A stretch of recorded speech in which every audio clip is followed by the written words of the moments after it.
Olá, boa noite. Meu nome é Amanda Moraes. Eu sou uma facilitadora do Instituto Chico Xavier e eu sou responsável pelo estudo de hoje, que será sobre a pluralidade dos mundos habitados, que é o módulo 7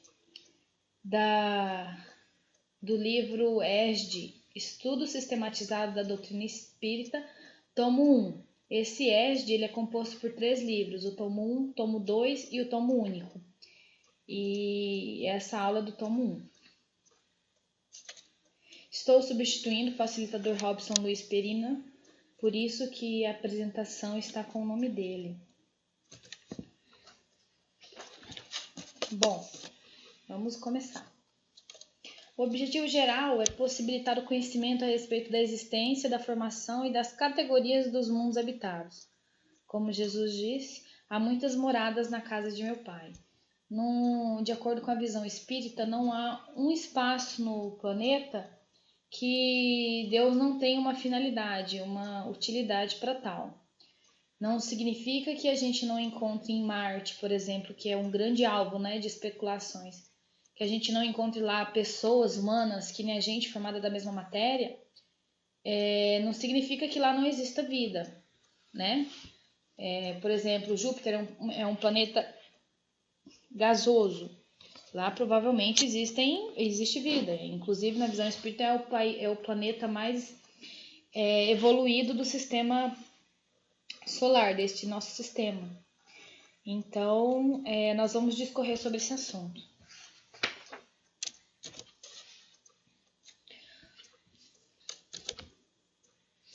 Só um minutinho.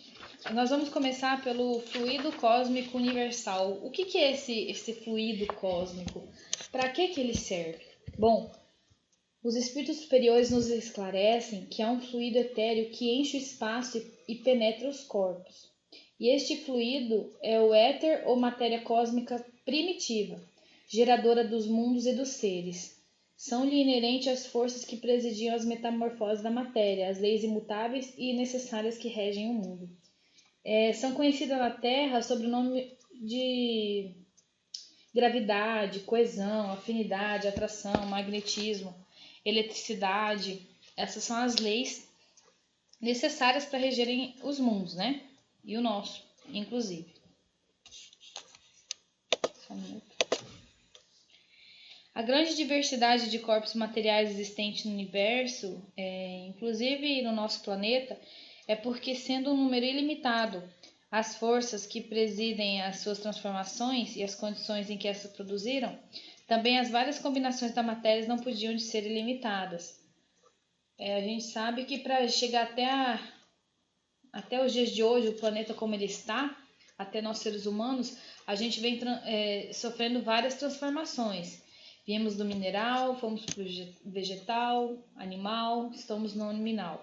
O planeta surgiu de uma condensação, a gente sabe todo esse processo, do Big Bang, que não é totalmente verdade, é só parte verdade. Isso tudo foi uma criação segundo a vontade de Deus. Então, assim, tudo vem se transformando. E quando ele fala aqui que a combinação da matéria não podia deixar de ser ilimitada, quer dizer que nunca vai parar de transformar.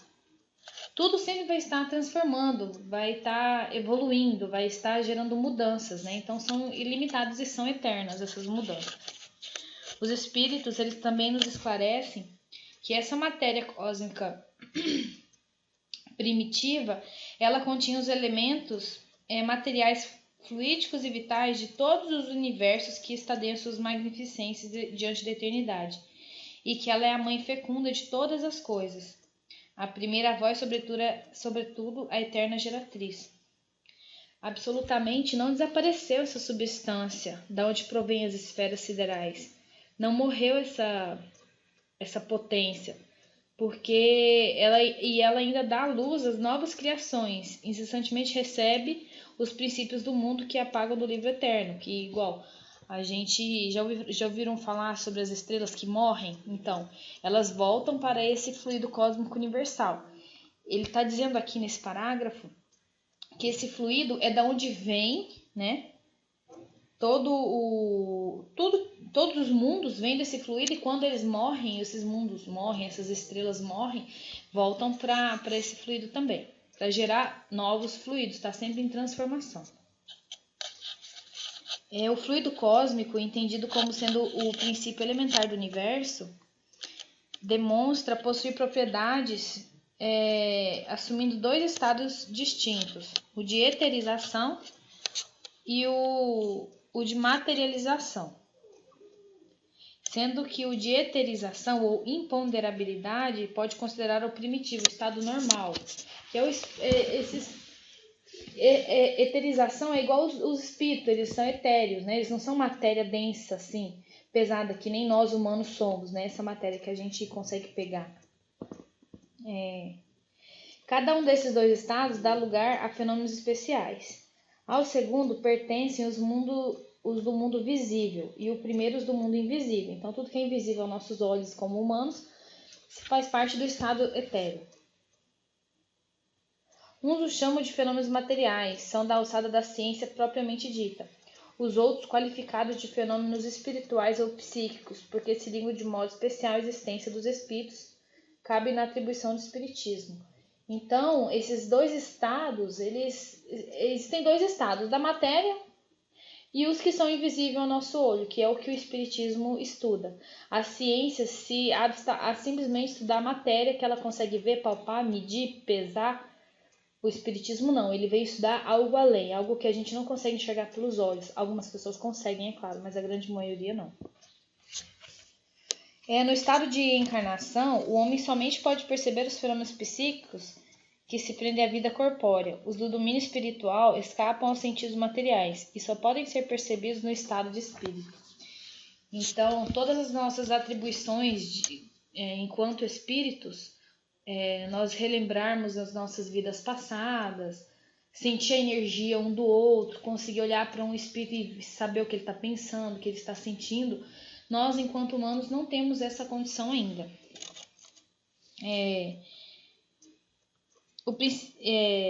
Ele fala aqui que a gente tem que esclarecer a respeito de um subproduto do fluido cósmico, que existe em todos os seres vivos, que é o fluido ou princípio vital. Uns chamam de fluido vital, outros de princípio vital. Ele é o princípio da vida material e orgânica, qualquer que seja a fonte de onde ela venha.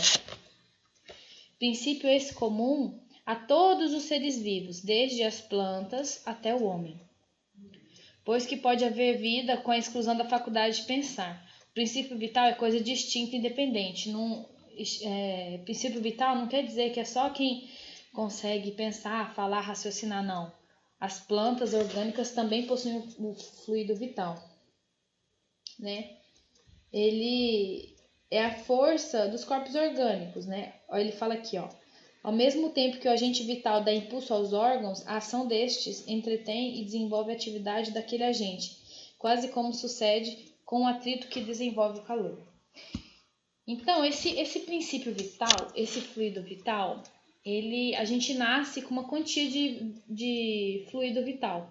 Então, enquanto a gente tiver o fluido vital, a gente está vivo, ó, vital, é vida. No momento que esse fluido se esgota, a gente morre, né? Então, esse fluido vital ele pode ser gasto mais acelerado do que previsto. Vamos supor, se eu vi uma quantidade de fluido vital, eu encarnei e eu não estou cuidando desse meu fluido, estou bebendo, estou usando droga, estou fumando, logicamente estarei gastando esse fluido vital e minha desencarnação vai ser mais próxima, né? Então, eu vou ter menos tempo na Terra. Então, o fluido vital é que nem um gás num balão, né? Quando você enche aquele balão. Enquanto tiver gás ali dentro, ele está vivo. Só que ele vai se esvaindo com o tempo. Então, as plantas também possuem fluido vital, os animais também. Ele é diferente do fluido cósmico universal, tá? Fluido vital é o que mantém a matéria orgânica, plantas, animais e humanos vivos, em vida, né, na matéria. Fluido cósmico universal é da onde surgiu tudo, todos os mundos. Esse fluido de onde surgiu tudo e da onde vai depois do que os mundos se encontram ao fim. E ele está rodeando a gente aqui, ó. Nós estamos submersos ao fluido vital, ele está em todos os lugares, né?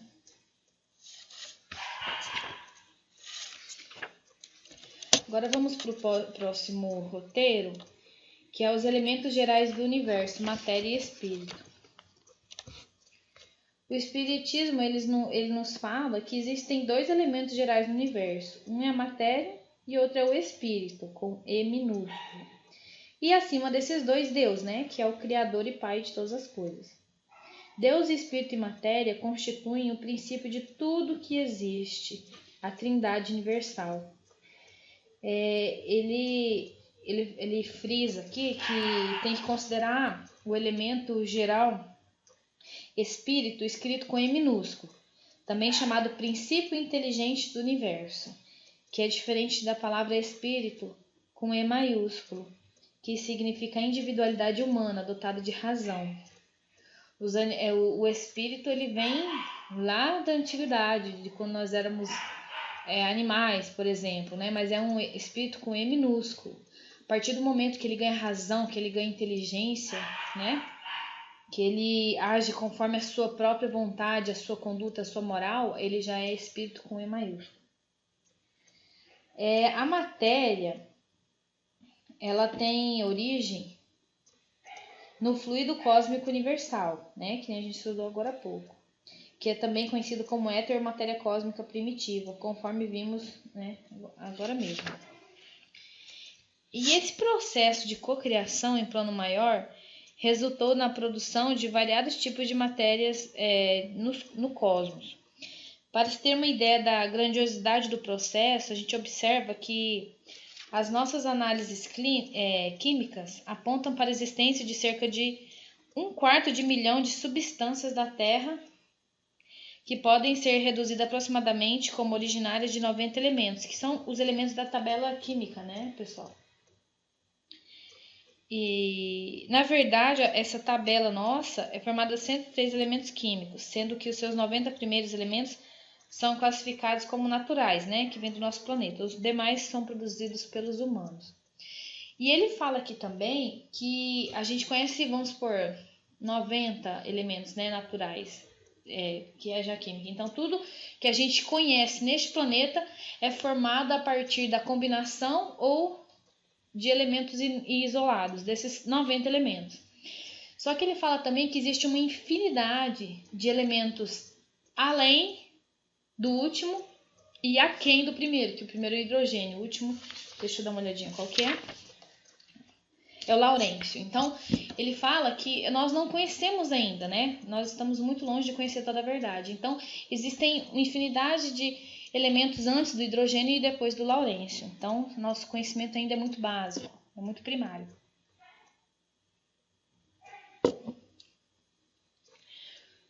Os espíritos orientadores da codificação, eles afirmam que não é fácil analisar a natureza íntima do espírito. Aqui com o E minúsculo, aquele princípio inteligente. Porque na nossa linguagem, uma vez que esse princípio, mesmo sem representação inteligível para nós, significa alguma coisa para eles. Espíritos possuidores de esclarecimento superior. Então é difícil a gente entender, a gente não tem nem a linguagem apropriada para definir o que é o espírito, do que ele é formado. A gente não conhece todos os elementos, né? Informam também que a inteligência é um atributo essencial do espírito, mas não é o próprio espírito. A inteligência é um atributo do espírito. E que, devido à limitação dos nossos conhecimentos, podemos facilmente confundir o atributo com a causa. A gente pode achar que a inteligência, confundir a inteligência com o espírito, né? Mas a inteligência é simplesmente um atributo desse espírito.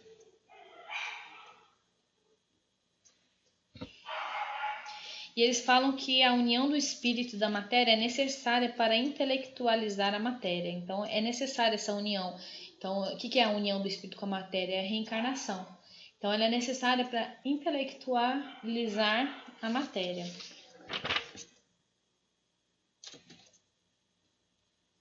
Aqui tem uma pequena tabelinha de Deus E aí o elemento inteligente e o elemento material, que é o espírito, elemento inteligente, né? O espírito com E minúsculo, e o elemento material, que é a matéria. Aí o elemento inteligente ele forma a essência espiritual. E o que é a essência espiritual? É a sua identificação, a sua individualização. Então o elemento espírito ele recebe uma individualização, então ele é único e ele agora tem razão, ele vai se desenvolver a sua moral, o seu intelectual, e ele vira espírito. E lá na matéria tem o fluido cósmico universal, e dali esse fluido ele forma a matéria bruta, essa que a gente olha, que a gente consegue ver tudo. O fluido vital também, que consegue manter viva a matéria orgânica, e o perispírito, que vai ser a casa do espírito, né? O perispírito é a casca, é o que o espírito vai se alojar neste planeta. Então, pelo fluido vital e a matéria bruta, a gente tem a matéria animalizada, que é nós estamos animalizados. Nós somos matéria e temos o fluido vital.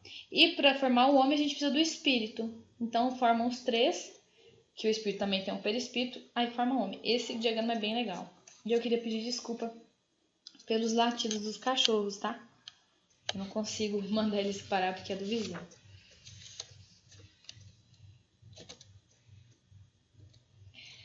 Aí ele fala aqui que o certo é o que constata admiravelmente o lúcido codificador do espiritismo, que é Allan Kardec. Ele fala assim, ó, um fato patente domina todas as hipóteses. Vemos matérias destituídas de inteligência e vemos um princípio inteligente que independe da matéria.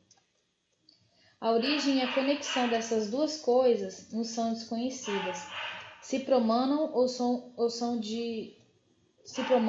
não de uma só fonte. Se há pontos de contato entre ambas. Se a inteligência tem existência própria ou se é uma propriedade e um efeito. Se é mesmo, conforme a opinião de alguns, uma emanação da divindade, ignoramos. Elas se nos mostram como sendo distintas. Daí o considerarmos-las formando os dois princípios constitutivos do universo. Vemos, acima de tudo, uma inteligência que domina todas as outras, que as governa, que as distingue delas por atributos essenciais. A essa inteligência suprema é o que chamamos de Deus. Então ele nos fala aqui que existem a matéria e a gente sabe do princípio inteligente. Então a gente não tem a causa, a conexão dessas e a origem dessas duas coisas são desconhecidas pra gente, mas que a gente sabe que existe um Deus que é a inteligência que rege tudo isso, né? Vamos para o próximo slide, que é a formação dos mundos e da Terra.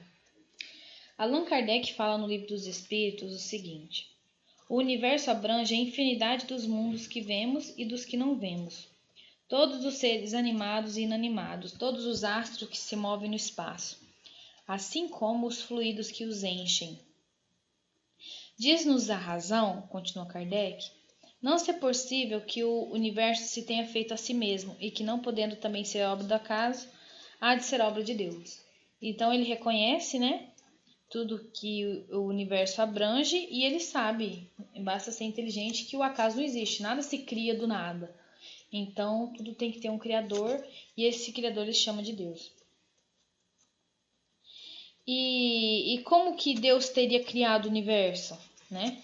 Aí os espíritos falam o seguinte: existindo por sua natureza desde toda a eternidade, Deus criou desde toda a eternidade e não poderia ser de outro modo, visto que por mais longínqua que seja a época a que recuemos pela imaginação, os supostos limites da criação, haverá sempre além deste limite uma eternidade, durante a qual as divinas hipóstases, as volições infinitas teriam permanecido sepultadas em muda letargia inativa e infecunda, uma eternidade de morte aparente para o Pai eterno que dá vida aos seres, de mutismo indiferente para o verbo que os governa, da esterilidade fria e egoísta para o espírito de amor e vivificação. Então,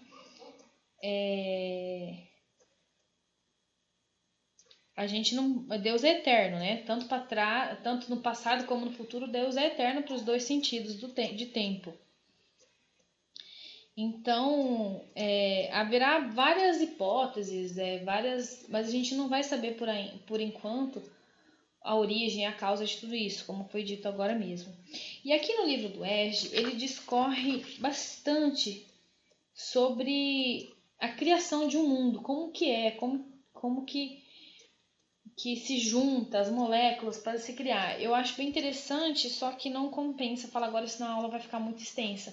Então, se vocês quiserem, inclusive no site da FEB, da Federação Espírita Brasileira, lá tem o ESD, os livros para download. Se vocês tiverem interesse, se não acharem também, mande e-mail para nós, tá aqui, ó, faleconosco@institutochicoxavier.com, que a gente passa para vocês, né, o link do download gratuito.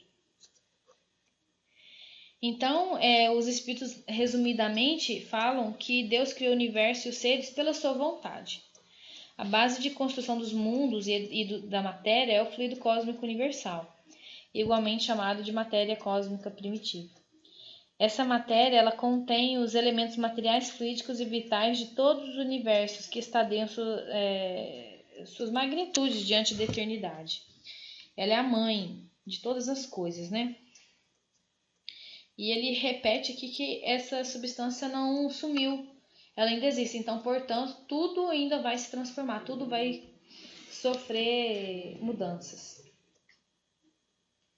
Sobre a formação da Terra, rezam as tradições do mundo espiritual que existe uma comunidade de espíritos puros e eleitos por Deus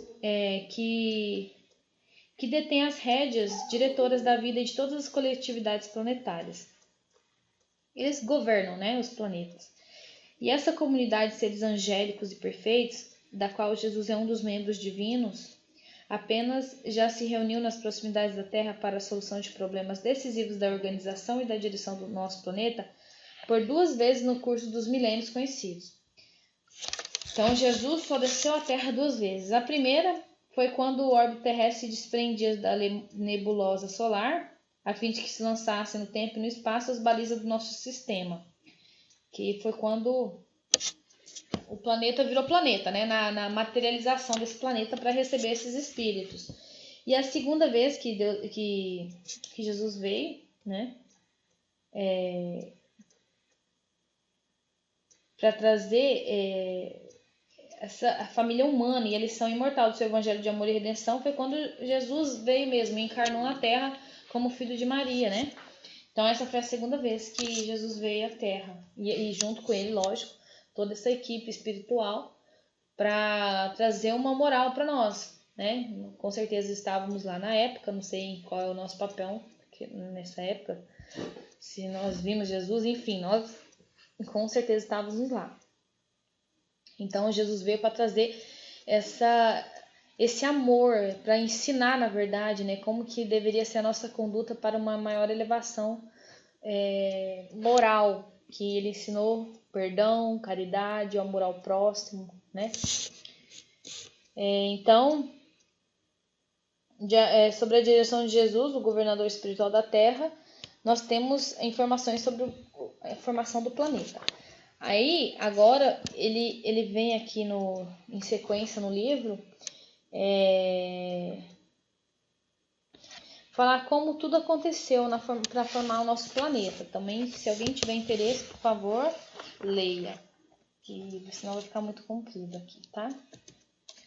Vamos passar para o próximo roteiro, roteiro 4, que fala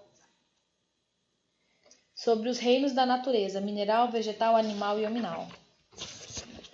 Allan Kardec faz a seguinte pergunta aos espíritos superiores: que pensais da divisão da natureza em 3 reinos, ou melhor, em 2 classes, a do orgânico e dos inorgânicos?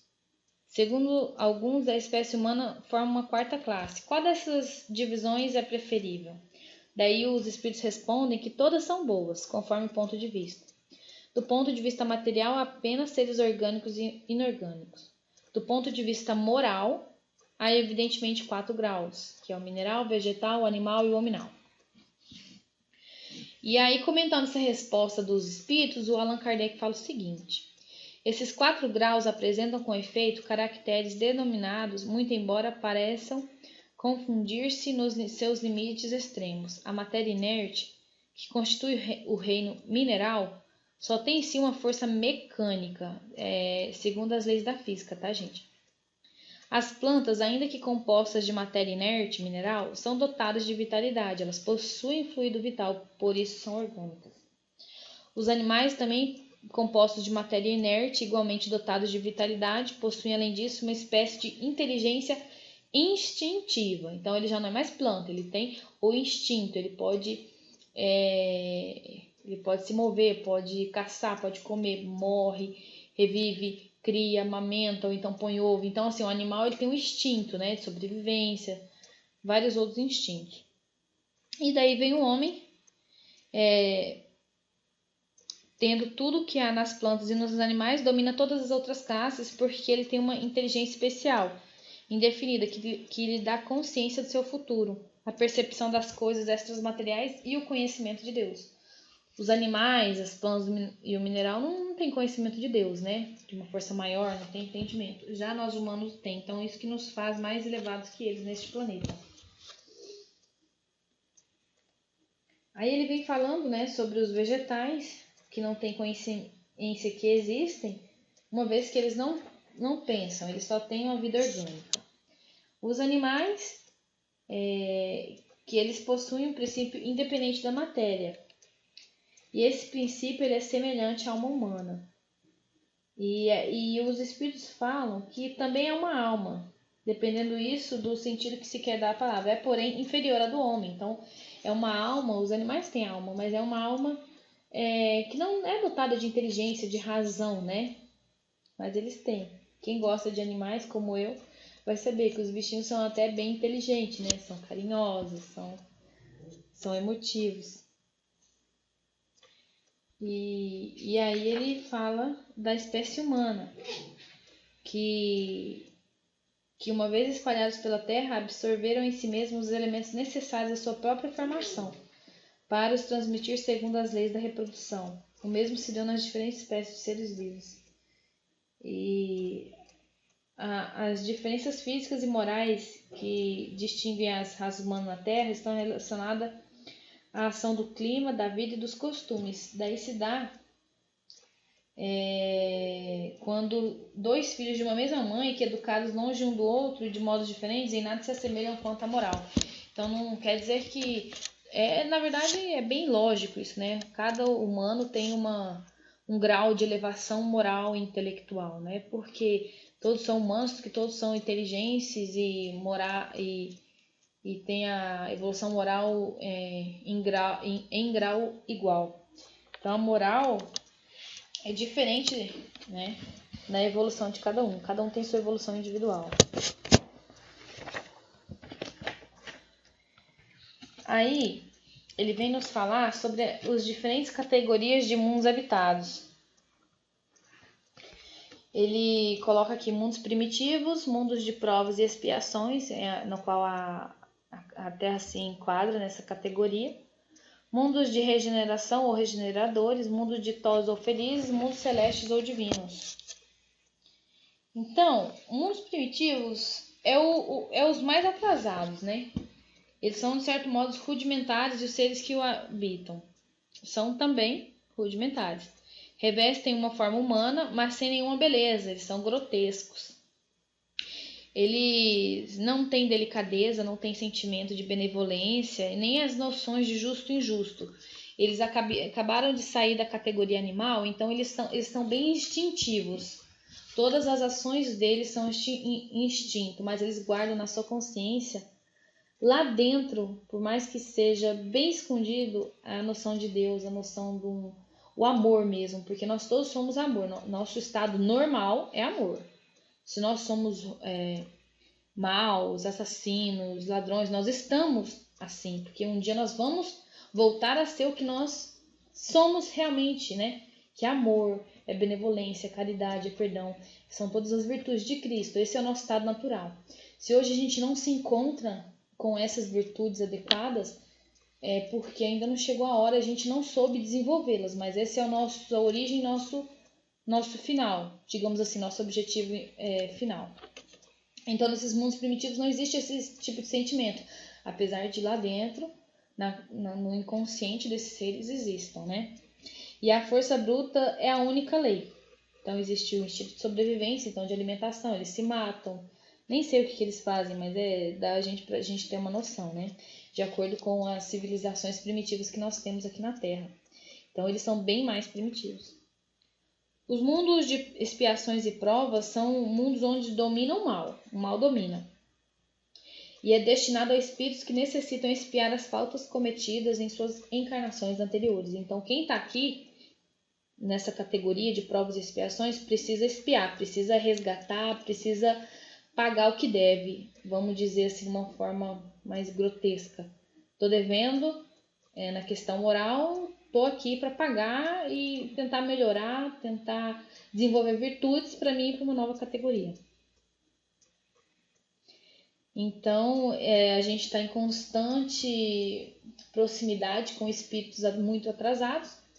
Então, é uma mescla. Tem espíritos mais adiantados que outros. Então, é através desses espíritos atrasados que a gente prova que nós melhoramos, que nós não somos iguais a eles. Então, assim, mas não dá para justificar. Eu sou ladrão porque toda aqui a minha família tem ladrão.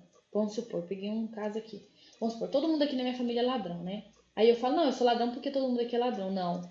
Se Deus te colocou no meio, numa família onde todo mundo é ladrão, é porque você tinha que vencer isso dentro de você. Você já sabia que era errado, você traz isso dentro de você, mas é uma má inclinação sua. Então você tá com gente, ou então alcoolismo também, com gente que tem esses vícios próximos de você para você ser mais forte, para você provar que você consegue melhorar. Então, um erro nunca justifica outro erro. Então, a gente tem que estar em contato constante com espíritos mais atrasados para a gente provar para nós mesmos, logicamente, e passar pela suposta tentação que é dita na Bíblia, para a gente evoluir. Aí, nós vamos passar para o mundo de regeneração. Inclusive, nós já entramos na transição planetária, aqui no planeta Terra.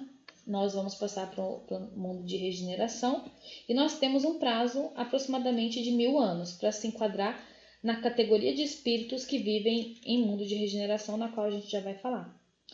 Então, assim, os espíritos que não se enquadrarem nessa nova categoria que a Terra vai se tornar, que é o mundo de regeneração, esses espíritos vão ser exilados do planeta e vão para mundos primitivos, para aprenderem nesses mundos, né, a desenvolver as virtudes que Cristo veio nos ensinar. Então, a gente tem aí um prazo de 1000 anos, não vamos se apressar, exigir coisas que a gente não é capaz ainda, né, de fazer, mas vamos nos esforçar dentro dos nossos limites, da nossa vontade, para a gente se enquadrar e a gente se melhorar, desenvolver virtudes de Jesus, né? E esse mundo de regeneração, como que ele é composto, né? A alma penitente, ela encontra nesse mundo a calma e o repouso e acaba por melhorar-se por si só. Sem dúvida, nesses mundos, o homem ainda se acha sujeito às leis que regem a matéria. Ele ainda eu não falei, mas no mundo de expiação e provas, a matéria ainda domina, né, o espírito, a espiritualidade, o mundo espiritual. Então, nessa regeneração, o homem ainda sofre influências da matéria. E a humanidade experimenta as sensações de desejo, mas liberta das paixões desordenadas, dos quais ainda a gente é escravo no mundo de provas e expiações. Lá não tem o orgulho e a inveja, o ódio. Em todas as fontes vê-se escrita a palavra amor. Então, o amor é a lei que mais predomina ali, né?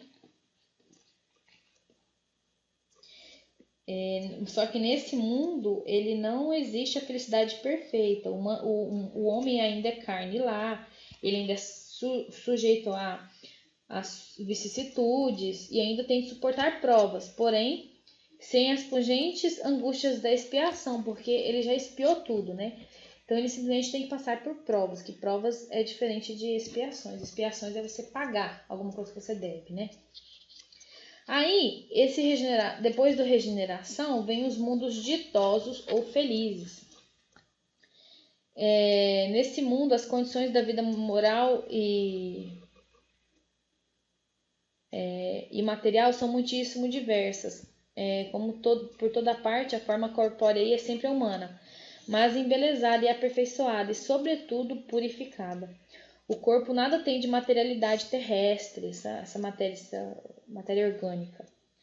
E ele não está sujeito às necessidades nem às doenças que a gente tem hoje. Eles são mais apurados, os instintos são mais aptos às percepções que essa matéria nossa ainda não consegue ter. A leveza específica do corpo permite a locomoção rápida e fácil, em vez de se arrastar pelo solo, deslizar, ao bem dizer, pela superfície. Em lugar de semblantes descurados, abatidos pelos sofrimentos e paixões, a inteligência e a vida cintilam com o fulgor que os pintores hão figurado no nimbo ou auréola dos santos. A pouca resistência que a matéria sofre a espírito já muito adiantado torna rápido o desenvolvimento desses corpos e curta ou quase nula a infância. Então, a infância lá é bem curtinha, essa fase da infância. Isenta de cuidados e angústia, porque eles não sofrem mais as necessidades fisiológicas, né, que a gente tem. E a vida é muito mais longa do que na Terra, a vida de uma pessoa. A longevidade guarda proporção com o grau de adiantamento dos mundos. A morte, de um modo algum, acarrata os horrores da decomposição. Longe disso. Ela é considerada uma transformação feliz. Por isso que lá não existe a dúvida sobre o que virá depois da morte. Então, por isso que todo mundo é feliz, porque todo mundo já sabe do mundo espiritual, né? As relações elas são sempre amistosas, amigáveis entre os povos. E eles jamais são perturbados pela ambição, por parte de qualquer um deles. Eles não escravizam seu vizinho e não existe guerra. A autoridade merece o respeito de todos, porque somente ao mérito é conferida. E exerce sempre com justiça. A justiça lá é predominante.